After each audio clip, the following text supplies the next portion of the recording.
Hello बच्चों, आज हम आपके लिए लेकर के आए हैं क्लास 11th फिजिक्स के चैप्टर सेंटर ऑफ मास का सेकंड वीडियो, जिसमें हम लोग सीखेंगे कि एक रिजिड बॉडी का सेंटर ऑफ मास कैसे फाइंड करते हैं। बच्चों, रिजिड बॉडी या एक ऐसा मास डिस्ट्रीब्यूशन जो कॉन्टिन्यूअस होता है, ऐसे जो भी ऑब्जेक्ट्स होते हैं उनका सेंटर ऑफ मास फाइंड करने का तरीका आज की वीडियो में हम लोग सीखेंगे। बच्चों, इसके पहले जो हम लोग सीखे थे उसमें सेंटर ऑफ मास फाइंड करने के लिए जो पार्टिकल्स दिए रहते थे या जो भी बॉडी होती थी उसमें मास कॉन्टिन्यूअस रूप से डिस्ट्रीब्यूट नहीं होता था। वहां पे एक डिस्क्रीट मास होता था कि जैसे m1 इधर है, m2 इधर है, m3 इधर है, फिर उसका सेंटर ऑफ मास फाइंड करना है, पोजीशन वेक्टर दिया रहता था या उनकी पोजीशन पता रहती थी। बट अब हमको वो सारी चीजें पता नहीं रहेंगी, हमको एक कॉन्टिन्यूअस मास डिस्ट्रीब्यूशन दिया रहेगा और उस कॉन्टिन्यूअस मास डिस्ट्रीब्यूशन वाली बॉडी का हमको सेंटर ऑफ मास फाइंड करना होगा। तो बच्चों, उस सेंटर ऑफ मास को फाइंड करने का तरीका समझने से पहले हम लोग सेंटर ऑफ मास को कैलकुलेट करने से पहले एक चीज समझेंगे जिसको कहते हैं कॉन्टिन्यूअस मास डिस्ट्रीब्यूशन। तो बच्चों, पहले इसको समझते हैं, कॉन्टिन्यूअस मास डिस्ट्रीब्यूशन होता क्या है। तो हेडिंग लगाते हैं आज की, सतत द्रव्यमान वितरण। इसको बोलते हैं continuous mass distribution. Continuous mass distribution या सतत द्रव्यमान वितरण। बच्चों, सतत द्रव्यमान वितरण का अर्थ ये होता है कि पूरे बॉडी में मास एक समान रूप से डिस्ट्रीब्यूटेड है। जैसे अगर हमने एक छड़ ले लिया, सपोज ये एक छड़ है, तो इस छड़ के अंदर हर जगह मास एक समान रूप से डिस्ट्रीब्यूट होगा, उसको हम बोलेंगे कि ये कॉन्टिन्यूअस मास डिस्ट्रीब्यूशन है। एक समान रूप से डिस्ट्रीब्यूट होगा, इसका मतलब ये है कि मास जितना यहां पर है इस भाग पर, उतना ही यहां पर होगा इस भाग पर, और उतना ही यहां भी होगा। मास हर जगह इक्वल रूप में प्रेजेंट है, उसको हम बोलेंगे कि ये कॉन्टिन्यूअस मास डिस्ट्रीब्यूशन है। बच्चों, कॉन्टिन्यूअस मास डिस्ट्रीब्यूशन तीन तरह से होता है। पहला, हम इसको बोलते हैं रेखीय द्रव्यमान वितरण। रेखीय द्रव्यमान वितरण या इसको बोलते हैं linear mass distribution. Linear mass distribution होता है बच्चों, जैसे मान लो कि कोई एक रॉड है और इस रॉड में मास यूनिफॉर्मली डिस्ट्रीब्यूट है, तो हम बोलेंगे कि जो द्रव्यमान का डिस्ट्रीब्यूशन है वो लीनियर है। तो ये लीनियर मास डिस्ट्रीब्यूशन होता है कि जब मास किसी लेंथ में यूनिफॉर्म रूप से डिस्ट्रीब्यूट हो। सपोज इस छड़ का मास है m और इस छड़ की लेंथ है l। किसी भी छड़ के यूनिट लेंथ में जितना मास डिस्ट्रीब्यूट होता है उसको बोलते हैं लीनियर मास डेंसिटी। क्या बोलते हैं? लीनियर मास डेंसिटी, और इसको लैम्डा से रिप्रेजेंट करते हैं। तो बच्चों, यहाँ पे लीनियर मास डेंसिटी लैम्डा किसके बराबर होगा? यहाँ पर देखिए L लेंथ में कितना मास डिस्ट्रीब्यूट है m, तो यूनिट लेंथ में कितना मास डिस्ट्रीब्यूट होगा m/l, तो लैम्डा किसके बराबर हो गया? m/l। तो लैम्डा बराबर m/l लीनियर मास डिस्ट्रीब्यूशन में लीनियर मास डेंसिटी को लैम्डा से रिप्रेजेंट करते हैं, और लैम्डा किसके बराबर होता है? लैम्डा बराबर m/l।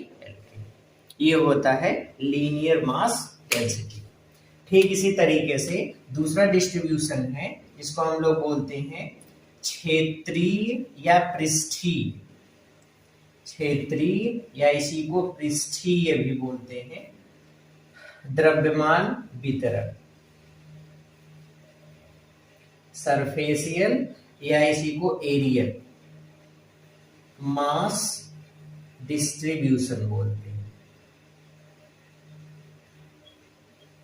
एरियल मास डिस्ट्रीब्यूशन क्या होता है बच्चों? कि इसमें मास सरफेस पर एक समान रूप से डिस्ट्रीब्यूट होगा। एग्जाम्पल के लिए जैसे हमने एक ट्रायंगुलर लैमिना ले लिया, कोई एक त्रिभुजाकार पटल ले लिया, इसमें द्रव्यमान एक समान रूप से ऐसे डिस्ट्रीब्यूट है। मतलब जितने भी 2D ऑब्जेक्ट्स होंगी, एक कोई चकती ले लिया, ये है एक सर्कुलर डिस्क हमने ले लिया, उस पर जो मास डिस्ट्रीब्यूशन होगा वो मास डिस्ट्रीब्यूशन कैसा होगा? आंसर है एरियल होगा या पृष्ठीय होगा।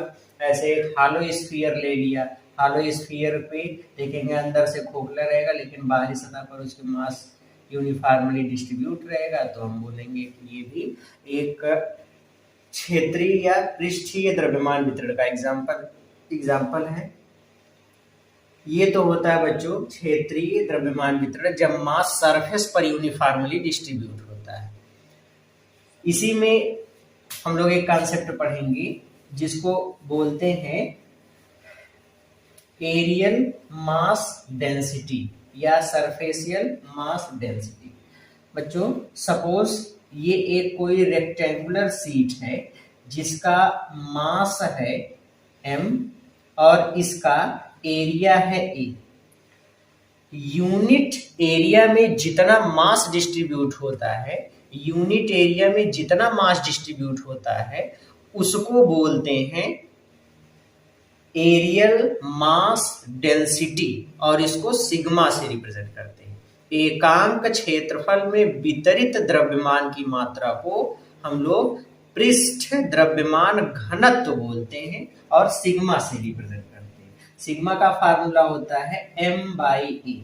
ए एरिया में m मास डिस्ट्रीब्यूट है तो यूनिट एरिया में m/a मास डिस्ट्रीब्यूट होगा, और उसको हम लोग सिग्मा से दिखाएंगे, तो सिग्मा बराबर m/a।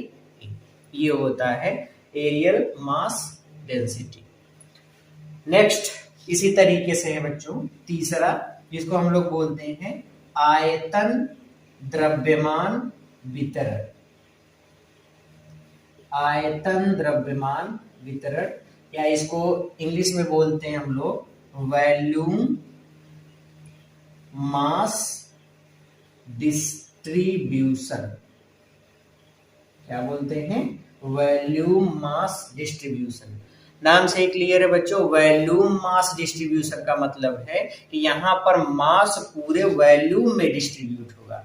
एग्जाम्पल के लिए जैसे अगर हमने कोई सॉलिड स्फीयर ले लिया तो उसके पूरे वॉल्यूम में मास डिस्ट्रीब्यूट होगा, या कोई हमने एक सॉलिड क्यूब ले लिया तो उसके पूरे वॉल्यूम में मास डिस्ट्रीब्यूट होगा। तो इस तरीके के जो ऑब्जेक्ट्स होंगे बेसिकली 3 डायमेंशनल ऑब्जेक्ट जितनी होती हैं, और वो सॉलिड है अगर तो उसके अंदर जो है वो पूरा मास डिस्ट्रीब्यूट होगा।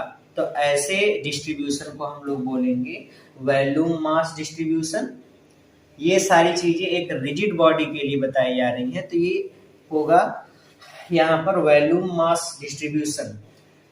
यूनिट वॉल्यूम में जितना मास डिस्ट्रीब्यूट होता है उसको बोलते हैं वॉल्यूम मास डेंसिटी, और इसको रो से रिप्रेजेंट करते हैं। रो बराबर होता है m/v। अगर v वॉल्यूम में, v आयतन में m मास डिस्ट्रीब्यूट है तो ऐसी कंडीशन में उसका वॉल्यूम मास डेंसिटी रो बराबर होता है m/v। ये होता है बच्चों। अभी हम लोग पढ़ रहे हैं क्लास 11th में मास से रिलेटेड चीज। ये चीजें हम लोग क्लास 12th में पढ़ेंगे, तो इलेक्ट्रोस्टैटिक्स में हम लोगों को एक टॉपिक मिलेगी जिसमें होगा continuous charge distribution. Continuous charge distribution ठीक इसी तरीके से वहां पर भी हम लोग पढ़ेंगे लीनियर चार्ज डिस्ट्रीब्यूशन, फिर सरफेशियल या एरियल चार्ज डिस्ट्रीब्यूशन, फिर वॉल्यूम चार्ज डिस्ट्रीब्यूशन। तो ऐसे अलग अलग चार्ज के केस में हम सारी चीजें पढ़ते हैं। यहाँ पे हम लोगों को मास डिस्ट्रीब्यूशन पढ़ना है, तो मास डिस्ट्रीब्यूशन इस तरीके से होता है।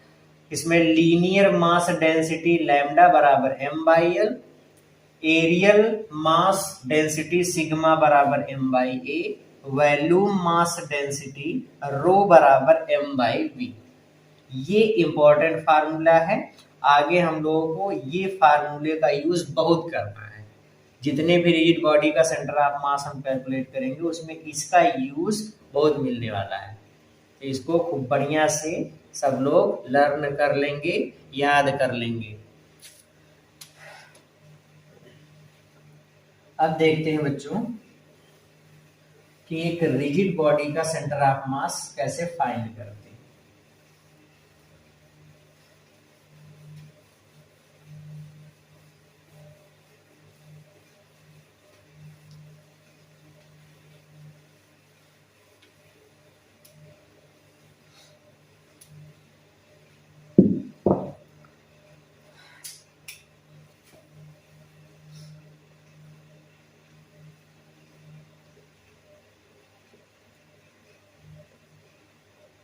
दृढ़ पिंडों का द्रव्यमान केंद्र,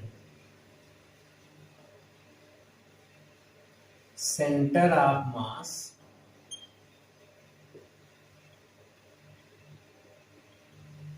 of rigid bodies, centre of mass of rigid bodies, दृढ़ पिंडों के द्रव्यमान केंद्र। दृढ़ पिंडों के द्रव्यमान केंद्र या रिजिड बॉडी के सेंटर ऑफ मास कैसे फाइंड करते हैं, इसके लिए फार्मूला बच्चों, रिजिड बॉडी के सेंटर ऑफ मास का कोऑर्डिनेट फाइंड करते हैं। एक्स एक्सिस के कोऑर्डिनेट का फार्मूला है xcm is equals integration of x d m divide by integration of d. ये है y कोऑर्डिनेट निकालते हैं, ycm is equals integration of y d m divide by integration of d m. ये है। इसी तरीके से है zcm is equals integration of z d m divide by integration of d m. ये फार्मूला, ये कोऑर्डिनेट फाइंड करने का फार्मूला है। इस फार्मूले में बच्चों जो इंटीग्रेशन ऑफ डी एम मिल रहा है, इस इंटीग्रेशन ऑफ डी एम को कहते हैं टोटल मास ऑफ बॉडी। पूरे डीएम डीएम डीएम डीएम ऐसे सबको अगर इंटीग्रेट कर देंगे, ऐड कर देंगे, तो टोटल मास ऑफ बॉडी तो मिलेगा। और टोटल मास ऑफ बॉडी को किससे दिखाते हैं? एम से दिखाते हैं। तो जो संपूर्ण द्रव्यमान है वस्तु का, वस्तु के संपूर्ण द्रव्यमान को, टोटल मास को हम लोग कैपिटल एम से दिखाते हैं, और इसी को इंटीग्रेशन के फॉर्म में इंटीग्रेशन ऑफ डीएम बोलते हैं। तो integration of dm is equals m which is represent the total mass of body. ये एक एग्जांपल देखते हैं बच्चों कि कैसे फाइंड करेंगे centre of mass.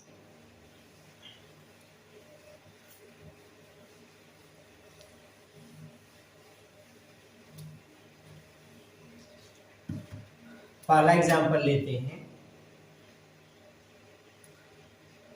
Find the centre of mass of a uniform rod which have length L and mass capital. जो question में हमको दिया गया है कि एक यूनिफॉर्म रॉड का एक समान लंबी या एक समान छड़ का आप द्रव्यमान केंद्र निकालो जिसमें छड़ की लंबाई L है और उसका मास है M। कैसे फाइंड करेंगे इसको देखिए। बच्चों यहाँ पे हम मान लेते हैं कि ये हमारी रॉड है,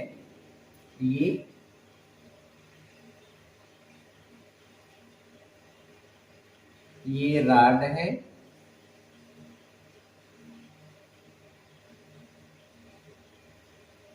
इस रॉड की लेंथ है L, ये कोई छड़ है, इस छड़ की लंबाई है L के बराबर। इस छड़ का सेंटर ऑफ मास फाइंड करना है। वैसे भी अगर हम लोग पूछेंगे कि सेंटर ऑफ मास रॉड का कहाँ होगा तो हम बता सकते हैं बीच में होगा, सिमेट्री से। भाई बीच में एक ऐसा पॉइंट मिलेगा, अगर हम वहां पे देखें टोटल मास सेंटर्ड रहेगा, दोनों तरफ बराबर मास है, तो बीच में इसका सेंटर ऑफ मास मिलेगा। बट इसको प्रूव करते हैं कि सेंटर ऑफ मास इसका बीच में ही मिलेगा कि कहीं और मिलेगा। बीच में कैसे मिलता है उसको हम लोग प्रूव करके सीखते हैं। बच्चों हम इसके इस एंड के रिलेशन में फाइंड करते हैं सेंटर ऑफ मास। यहाँ पे कोऑर्डिनेट ड्रा करते हैं, एक्स एक्सिस, इधर वाई एक्सिस है। यहाँ से मास मेजरमेंट करना शुरू करते हैं, x बराबर 0 से, इसकी लेंथ है L, तो x बराबर L तक इसका मास डिस्ट्रीब्यूटेड है। बच्चों ओरिजिन से x डिस्टेंस पर हम एक छोटा सा मास एलिमेंट लेते हैं। ये बहुत छोटा सा मास एलिमेंट मैंने लिया, ये समझने के लिए बड़ा बनाया जा रहा है, अदरवाइज ये मास एलिमेंट बहुत छोटा है। ये इस मास एलिमेंट की लेंथ है dx और इसका मास है dm। ये मैंने एक मास एलिमेंट यहाँ पे कंसीडर किया है। बच्चों यहाँ पे वैसे भी देख रहे हैं आप कि ये जो रॉड है x एक्सिस के अलांग है, तो जाहिर सी बात है इसका y coordinate centre of mass का 0 है और z कोऑर्डिनेट भी कितना है, 0। केवल x एक्सिस के अलांग छड़ है तो हमको इसका x कोऑर्डिनेट मिलेगा। x coordinate centre of mass का कैसे फाइंड करते हैं, xcm is equals integration of x dm divide by integration of dm। ये हमारे पास फार्मूला है। बच्चों इंटीग्रेशन में एक टर्म हमको ये समझ में आता है, हम लोग पढ़े हैं कि अगर x का इंटीग्रेशन करना है तो x के ही सापेक्ष होगा। ये दोनों तो अलग अलग वेरिएबल हैं, तो इनका इंटीग्रेशन कैसे करेंगे। इंटीग्रेशन करने के लिए हम dm को x के टर्म में रिप्लेस करते हैं। कैसे करते हैं वो सारी चीजें आप स्टेप बाय स्टेप बहुत ध्यान से सुनते रहो। बच्चों अभी हमने आपको बताया था लीनियर मास डेंसिटी के बारे में। लीनियर मास डेंसिटी लैम्डा किसके बराबर होता है, m/l के। ये तो हमको पता है। यहां पे अगर मैं देखूं, यहां पे dx लेंथ का मास कितना है, dm, तो यूनिट लेंथ का मास कितना होगा, dm/dx। और यूनिट लेंथ के मास को हम लोग क्या बोलते हैं, लैम्डा, लीनियर मास डेंसिटी। तो लैम्डा किसके बराबर हो गया, dm/dx के। तो यहां से मैं dm बराबर लैम्डा इंटू dx लिख सकता हूं, बिल्कुल लिख सकता हूं। तो यहाँ पे dm के स्थान पे हम ये वाली वैल्यू यहाँ पुटअप कर सकते हैं। अब तो कैलकुलेशन एकदम इजी हो गया। अब हम लोग इसका सेंटर ऑफ मास बड़े आसानी से निकाल सकते हैं। अब यहां से इसका सेंटर ऑफ मास फाइंड करते हैं। तो देखिए xcm बराबर integration of x into dm किसके बराबर मिला, लैम्डा dx के। बच्चों ये जो हम इंटीग्रेशन कर रहे हैं ये पूरे रॉड की dm dm dm dm ऐसे मास को ऐड करते हुए जा रहे हैं। तो कहां से कहां तक ऐड कर रहे हैं, 0 से L तक। तो इसकी लिमिट लगा देंगे 0 to divide by integration of dm। यहाँ पे जो ये टर्म लिखा गया इंटीग्रेशन ऑफ dm, इसके बारे में हमने आपको पहले ही बताया कि इंटीग्रेशन ऑफ dm किसको रिप्रेजेंट करता है, तो आंसर है टोटल मास ऑफ बॉडी। और टोटल मास ऑफ बॉडी को किससे दिखाते हैं, m से, कैपिटल M। वहां पे दिया भी गया है कि इस रॉड का टोटल मास कितना है, m। तो इंटीग्रेशन ऑफ dm के स्थान पे हम क्या लिख सकते हैं, m। तो बच्चों ये मिलेगा xcm बराबर लैम्डा कांस्टेंट टर्म है, बाहर आ जाएगा तो लैम्डा बाहर कर लो, मिलेगा x dx, x का इंटीग्रेशन x²/2 लिमिट 0 से l integration of dm is equals x c m बराबर लैम्डा किसके बराबर होता है m बाई एल के, तो लैम्डा के स्थान पे m by L into x²/2 में लिमिट पुटअप करोगे तो x के स्थान पे l² minus 0²/2 is equals l²/2 मिलेगा। तो इसको कैलकुलेट कर लोगे आप तो मिलेगा l²/2 डिवाइड बाई m, यहाँ m से m मर गया, l से l एक स्क्वायर कैंसिल हो गया, तो x सी m किसके बराबर मिला l/2। तो यहाँ पे बच्चों जो सेंटर ऑफ मास मिला हमको इस राड का, तो इस राड का सेंटर ऑफ मास कहाँ पे मिला l/2 लेंथ पे। वैसे भी एक यूनिफॉर्म अगर हमको कोई राड दे दी जाए, कोई छड़ दे दिया जाए, उसका सेंटर ऑफ मास पूछा जाए तो हम वही से बता सकते हैं l/2 पर होगा। यहाँ पर इसका टोटल मास सेंटर्ड रहेगा क्योंकि इधर और इधर बॉडी सिमेट्रिकल है। सिमेट्रिकल मतलब एक जैसे मास रखने वाली है, तो दोनों तरफ एक जैसा मास है तो बैलेंस करने के लिए बैलेंस करने वाला पॉइंट कहाँ मिलेगा बीच में, तो जहाँ पर पॉइंट मिलेगा उसी को सेंटर ऑफ मास बोलेंगे। सेंटर ऑफ मास इसका कहाँ पे होगा बीच में होगा, तो यहाँ पे सेंटर ऑफ मास बीच में हमको मिलता है, ये होता है। डेरिवेशन में या क्वेश्चन में पूरे स्टेप में आपको बस केवल ये टर्म आपको सीखना है, लैम्डा कैसे फाइंड करेंगे, फिर उसके बाद वेरिएबल्स इंटीग्रेशन के टाइम पर वेरिएबल्स को कैसे हटाएंगे या एक दूसरे के टर्म में कैसे लिखेंगे। जैसे dm था तो dm को x के टर्म में कैसे रिप्रेजेंट करेंगे, ये रिलेशन जो बना लेंगे उसके लिए डेरिवेशन बहुत इजी रहेगा। ठीक है, ये वाला एग्जांपल आपको समझ में आया। एक क्वेश्चन लेता हूं,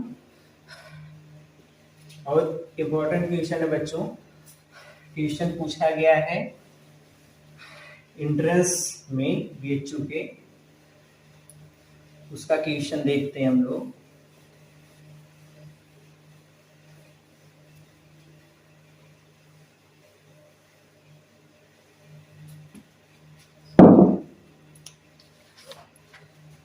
क्वेश्चन इसका दिया गया है,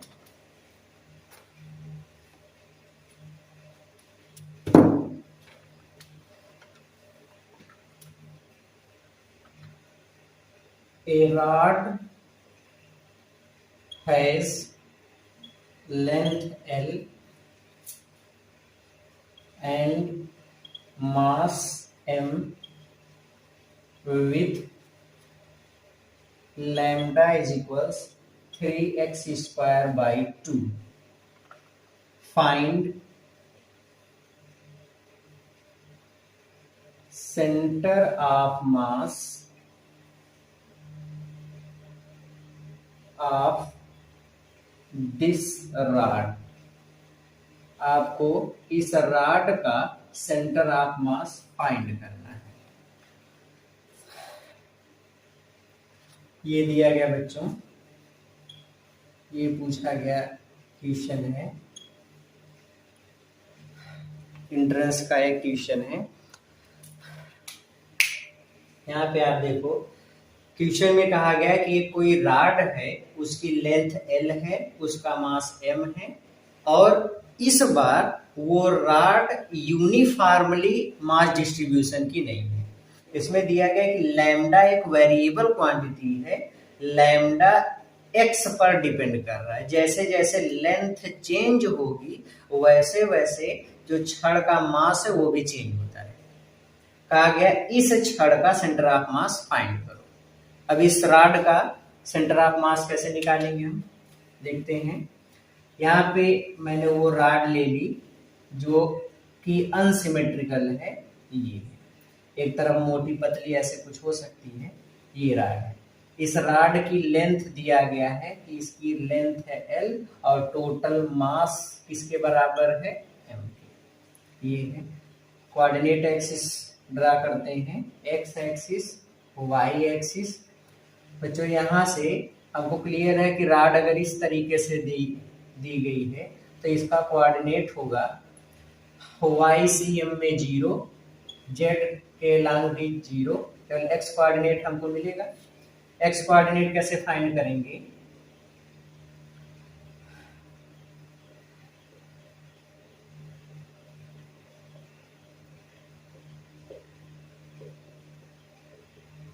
ये बच्चों ये x बराबर 0 से x बराबर l इसकी लेंथ दी गई है। मैं इस रॉड के इस वाले सिरे से x डिस्टेंस पर एक छोटा सा मास एलिमेंट लेता हूं। ये मास एलिमेंट जिसकी लेंथ है dx और इसका मास है dm। अब dx लेंथ जिसका मास है dm, तो यहां से हम लीनियर मास डेंसिटी फाइंड कर सकते हैं। लीनियर मास डेंसिटी किसके बराबर होगा? तो लीनियर मास डेंसिटी लैम्डा। बच्चों देखो dx लेंथ का मास कितना है dm, तो यूनिट लेंथ का मास dm बाई dx होगा, और यूनिट लेंथ का मास जो होता है उसी को हम लोग लीनियर मास डेंसिटी बोलते हैं और इसको लैम्डा से दिखाते हैं। लैम्डा इज इक्वल से dm बाई dx, या यहाँ से मैं dm बराबर निकालूं तो किसके बराबर मिलेगा? Lambda into dx। बच्चों लैम्डा की वैल्यू दी गई है, लैम्डा किसके बराबर है? 3x स्क्वायर, तो dm किसके बराबर होगा? 3x स्क्वायर इंटू dx अपान 2, 3x स्क्वायर dx अपान 2, ये dm की वैल्यू इतनी। y कोऑर्डिनेट और z कोऑर्डिनेट 0 है, x कोऑर्डिनेट हमको फाइंड करना है, तो xcm का फार्मूला होता है integration of x dm divide by integration of dm। तो बच्चों यहां से हो जाएगा xcm is equals integration of x dm, x into dm की वैल्यू किसके बराबर मिली है? 3x square by 2 into dx divide by integration of dm की वैल्यू फिर से पुटअप करो। बच्चों यहाँ पे इस बार dm का टोटल जो सम है वो m तो होगा, इंटीग्रेशन ऑफ dm m के बराबर तो मिलेगा, बट यहाँ पे आपको ये याद रखना है कि जब इंटीग्रेशन कर रहे हैं तो ऊपर लैम्डा का जो टर्म मिल रहा है वो वेरिएबल है, तो dm को भी हम m ना लिख करके इस बार dm को लिखते हैं लैम्डा dx के टर्म में, जिसकी वैल्यू किसके बराबर है? 3x square by 2 into dx। और ये टोटल इंटीग्रेशन कहां से कहां तक हो रहा है? छड़ की लेंथ 0 से l तक है, तो 0 से l के बीच में इंटीग्रेट कर रहे हैं। यहां से इंटीग्रेशन देखते हैं इसका। इंटीग्रेशन करोगे आप तो कितना होगा? x cm is equals 3/2 constant बाहर कर लें तो ये हो जाएगा 3/2 integration of x into x square, तो x cube dx 0 to l divide by 3/2 यहाँ भी बाहर आ जाएगा, कितना मिलेगा? Integration 0 to l x square dx, ये इससे मर गया। xcm इज इक्वल्स इसका इंटीग्रेशन किसके बराबर होगा? x की पावर 4/4 लिमिट इसकी 0 to l divide by x square का x क्यूब बाई 2 और limit 0 to l। Limit calculate करेंगे तो x के स्थान पे l, तो मिल जाएगा l की पावर 4/4, और यहाँ पे l x के स्थान पे l करोगे तो l क्यूब बाई 2, बाकी 0 हो जाएगा, तो कितना मिलेगा? x के स्थान पे l लिख दो तो l की पावर 4/4 डिवाइड बाई l की पावर 3/3, ये हो गया xcm। यहाँ पर l क्यूब से ये कैंसिल होगा, एक l बच जाएगा, 3 ऊपर चला गया तो ये हो गया 3l/4, मतलब x कोऑर्डिनेट किसके बराबर मिला? 3l/4 के। यहाँ पर इसका सेंटर ऑफ मास मिलेगा, मतलब अगर मैं सेंटर ऑफ मास का कोऑर्डिनेट लिखना चाहूँ तो ये किसके बराबर मिलेगा? 3l/4, 0, 0, ये इसके सेंटर ऑफ मास की पोजीशन। आई होप एग्जाम्पल समझ में आ रहे हैं आपको, बहुत अच्छे से समझिए। सेंटर ऑफ मास के ऐसे क्वेश्चन कंपटीशन में बहुत पूछे जाते हैं, नीट जेई ऐसे कंपटीशन में आप अपने बुक्स में देखिए, जो लास्ट में बुक के दिए गए हैं कुछ क्वेश्चंस, तो उसमें आपको कंपटीशन में ऐसे क्वेश्चन मिलेंगे कि किस तरीके से क्वेश्चन पूछे जा रहे हैं, तो उनके कैलकुलेशन का तरीका ये है, तो अच्छे से समझिए इसको। ओके बच्चों, नेक्स्ट दूसरा एग्जाम्पल लेते हैं।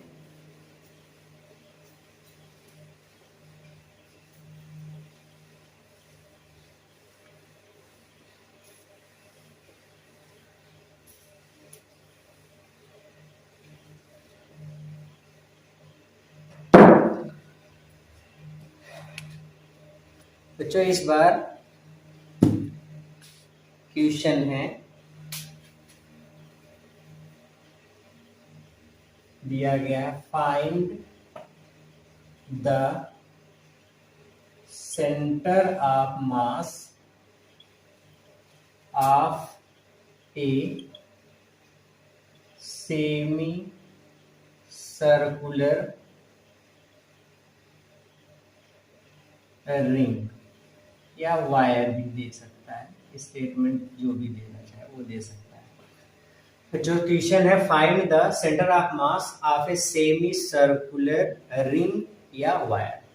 एक कोई अर्धवृत्ताकार कोई एक रिंग है या कोई तार है, उसका सेंटर ऑफ मास हमको फाइंड करना है। कैसे फाइंड करते हैं, तरीका देखो। ऑप्शन इसके दिए गए बच्चों इस क्वेश्चन के। पहला है r/2π, दूसरा 2r/π, तीसरा 3r/2π और लास्ट है 4r/3। देखते हैं बच्चों कौन सा ऑप्शन सही होता है। क्वेश्चन जो दिया गया है उसको देखते हैं कि बोला है क्वेश्चन में कि एक कोई सेमी सर्कुलर रिंग है। ये एक सेमी सर्कुलर रिंग हो गया, ये इस तरह से।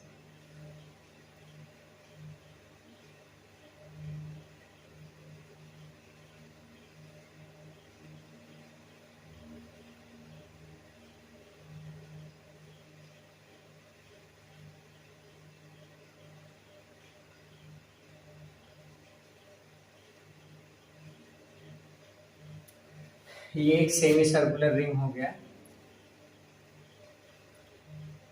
इसमें मास ऐसे यूनिफॉर्मली डिस्ट्रीब्यूट है।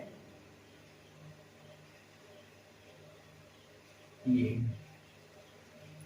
जो क्वेश्चन में ये इस रिंग का सेंटर है O, इस रिंग की रेडियस है कैपिटल R।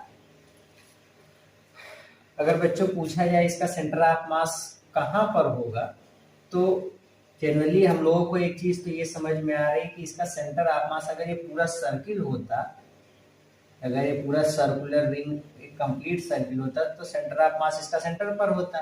यहाँ पर सेंटर ऑफ मास इस सेंटर से होकर गुजरने वाली लाइन पे आएगा। इस सिमेट्री से देखेंगे जितना मास इधर है उतना मास यहाँ भी होगा, तो सेंटर ऑफ मास इसी लाइन पे मिलना चाहिए। सेंटर पे तो नहीं होगा, क्योंकि जितना मास ऊपर अगर उतना नीचे रहता तब यहाँ पे मिलता, इसका मतलब यहाँ पे तो नहीं होगा। हाँ, इससे थोड़ा सा ऊपर हो सकता है, तो कितनी ऊंचाई पर होगा वो हाइट हमको फाइंड करना। तो यहाँ पे अगर मैं कोऑर्डिनेट ड्रा करता हूँ तो सेंटर ऑफ मास इधर ऊपर होगा। अगर सेंटर ऑफ मास इधर मिल रहा है, इसका मतलब इस बार x कोऑर्डिनेट कितना हो रहा है, 0। इस बार x cm की वैल्यू कितनी मिल रही है, 0। अब से पूछा गया कितनी ऊंचाई पर सेंटर ऑफ मास होगा, वो हाइट फाइंड करना है। तो ऊपर की तरफ वाली दूरी को ycm बोलते हैं, मतलब ये वाला कोऑर्डिनेट फाइंड करना है। और चूंकि ये जो बॉडी है ये एक ऐसी बॉडी है जिसमें तीसरा मतलब जेड एक्सिस प्रेजेंट नहीं है, तो जेड सी एम अब इसलिए 0 होगा, जेड सी एम की बात ही नहीं करना है। बच्चों यहाँ पे इसका सेंटर ऑफ मास फाइंड करने के लिए हम यहाँ पर एक छोटा सा मास एलिमेंट लेते हैं। ये है मास एलिमेंट, हमने एक छोटा सा ले लिया। ये मास एलिमेंट है dx और इसका मास है dm। ये dx जो लिया गया है ये सेंटर से, सपोज ये वाली जो लेंथ है ये थीटा एंगल बना रहा है। dx लेंथ के द्वारा सेंटर पर जो एंगल बनाया जा रहा है ये वाला एंगल d थीटा, ये वाला एंगल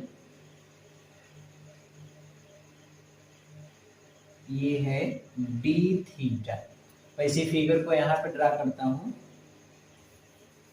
कि ये इस तरीके से एक हमने छोटा सा मास एलिमेंट लिया है, ये है, और यहाँ पर सेंटर है, ये रेडियस है, ये वाला एंगल है डी थीटा, ये इसकी लेंथ है डी एक्स, और डी एक्स लेंथ का मास कितना है डी।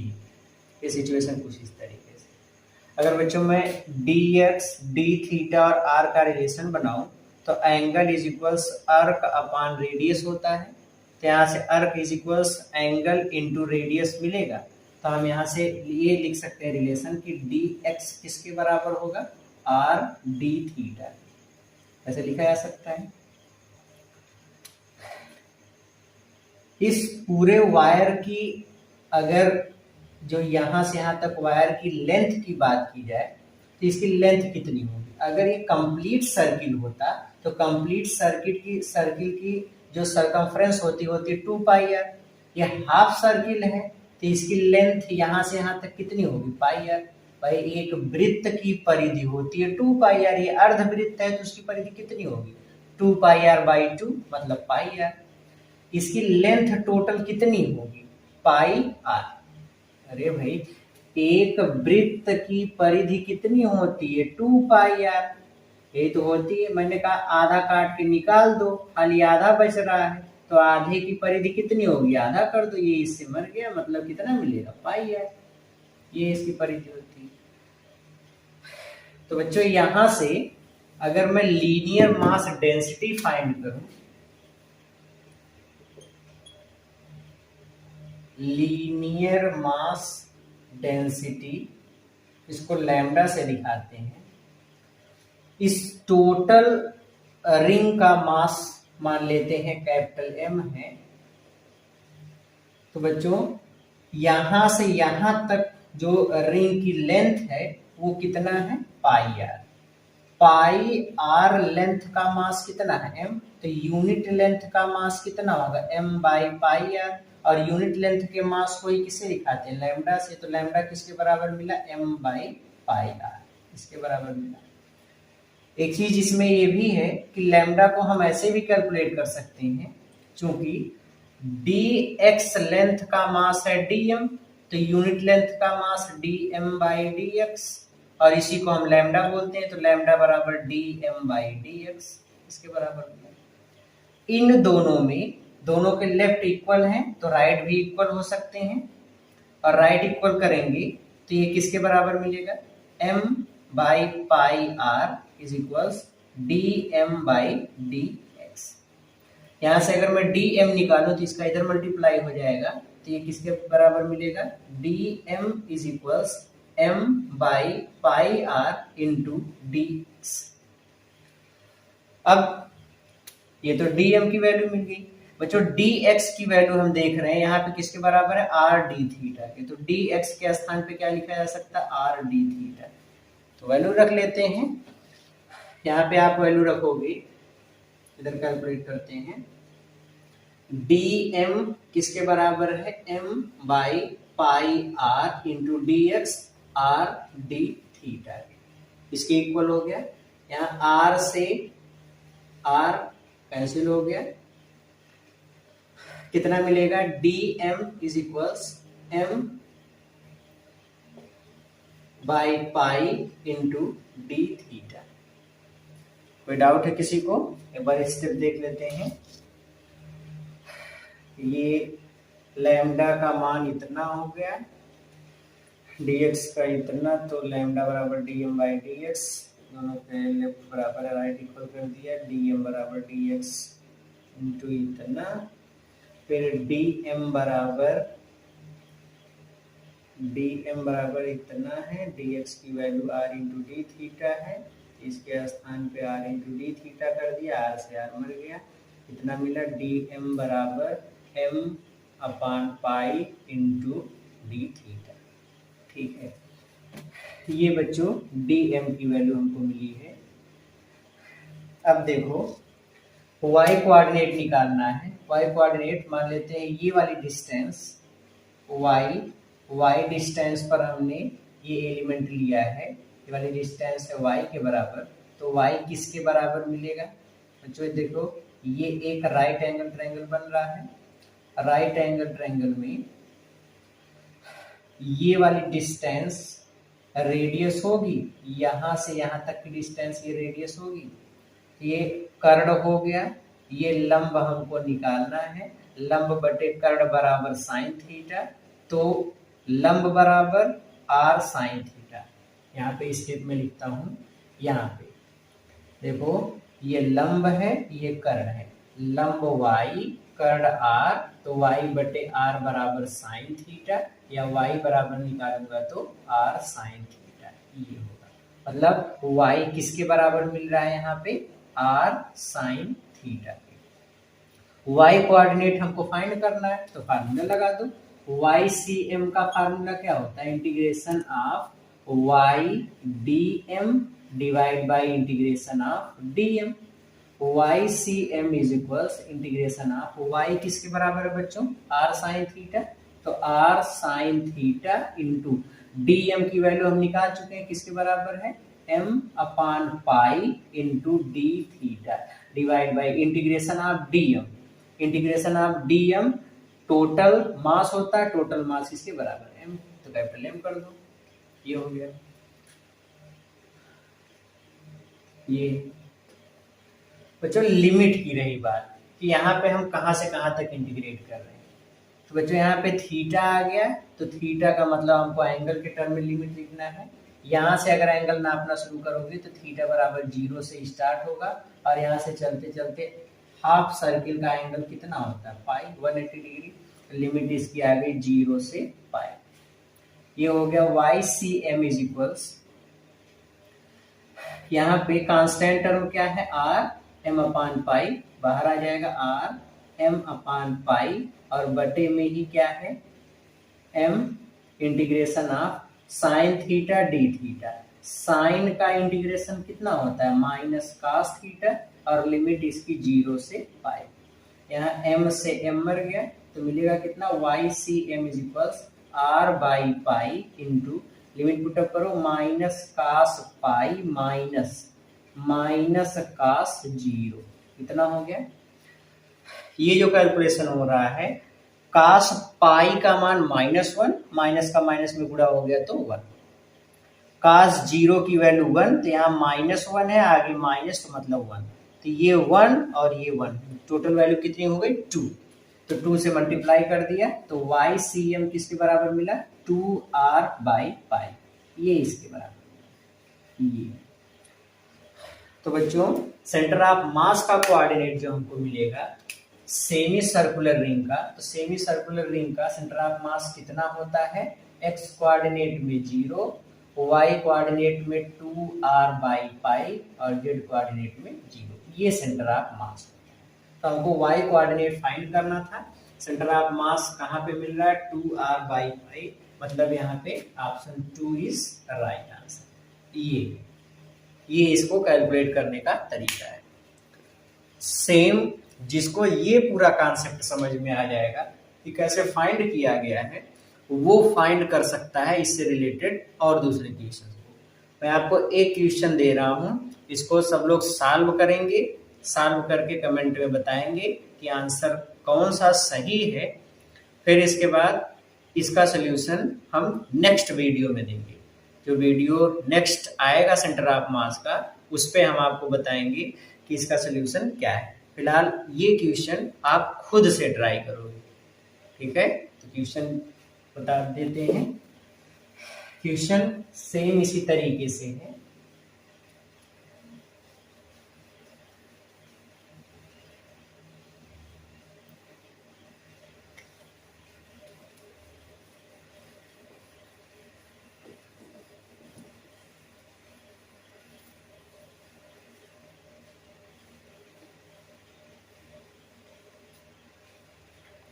क्वेश्चन है बच्चों, find the centre of mass of A half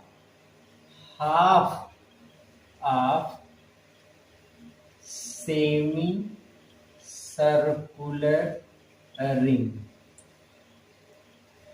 semi circular ring का आधा, अभी जो सिचुएशन हमने पढ़ा उसका भी आधा कर दो, उसका सेंटर ऑफ मास हमको फाइंड करना है। और दिया गया है कि इसका टोटल मास है कैपिटल M, उसकी रेडियस है बच्चों कैपिटल R। इसके ऑप्शंस हैं, पहला ऑप्शन है इसका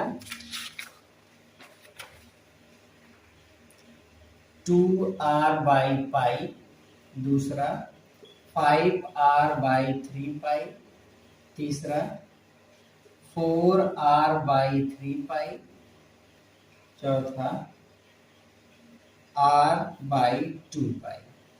ये इसके ऑप्शन इतने दिए गए, ये आपको फाइंड करना है कि कौन सा सही ऑप्शन है। क्वेश्चन एक बार फिर से मैं आपको समझा दूं। क्वेश्चन में है find the centre of mass half of semi circular ring, जिसका मास कैपिटल M है, रेडियस कैपिटल R है। बच्चों एक सेमी सर्कुलर रिंग है, उसका भी आधा भाग कर दो तो जो शेष आधा भाग मिलेगा उसका सेंटर ऑफ मास कहाँ होगा, ये हमको फाइंड करना है।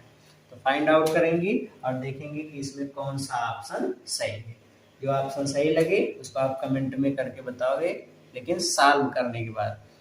जो भी क्वेश्चन कंपटीशन में बनेंगे, डेरिवेशन इसलिए कराया जा रहा है क्योंकि कॉन्सेप्ट आना चाहिए, अदरवाइज ये इतनी थोड़ी सी जटिल प्रोसेस है। जितने भी डेरिवेशन बताए जा रहे हैं, इंटीग्रेशन वगैरह के टर्म बार बार जो यूज में मिल रहे हैं, इसको आपको याद करना पड़ेगा। सबसे सुटेबल चीज ये है कि अलग अलग डिफरेंट जो बॉडीज होंगी उसका सेंटर ऑफ मास का लोकेशन आप रिजिड बॉडी में याद कर लो। तो याद तो कर लेंगे, ये तो आपकी प्राथमिकता है, लेकिन इसके डेरिवेशन को भी जानते रहेंगे, क्योंकि क्वेश्चन किस तरीके से पुटअप कर दे, क्वेश्चन डेरिवेशन के टर्म से भी हो सकता है उठा दे, तो उसमें आप किसी तरीके से कंफ्यूज ना हो, इसलिए डेरिवेशन को मस्ट आप प्रिपेयर करते रहिए। तो ये क्वेश्चन सब लोग सॉल्व करेंगे, इसका सलूशन हम अपकमिंग वीडियो में देंगे, जो सेंटर ऑफ मास का 3rd वीडियो आएगा। तो तब तक के लिए पढ़ाई करते रहो, अच्छे से मेहनत से पढ़ते रहो।